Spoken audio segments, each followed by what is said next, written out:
Hey everybody, it's Neil. Check out what I have here. I have some moving blankets. If I can open the box. So inside here, we have the bag of them. So if you're moving or need some, if you have a truck, a pickup, and you want to be able to move and have things be nice and comfortable, this is what you can use. It comes with a nice, it's a bungee strap, so that's kind of cool too. Get a bungee strap, and then in here we should have a set of 2 moving blankets.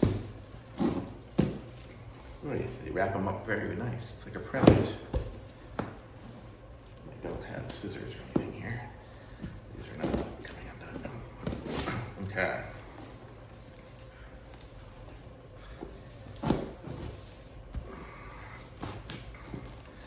And let's see what they look like. So this is it here. So this is one of them.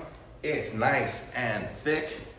You can see pretty much just a traditional moving blanket. Nice and thick and solid. This thing isn't going anywhere. You can use this to wrap furniture. You see it's black on this side and blue on this side. It's big. It's as big as me. I could wrap myself in this thing. So this is it here. And you get 2 of these and you get the nice little bungee strap to wrap it up when you're done. And that is good. Really nice. These are good. I love them. Thumbs up.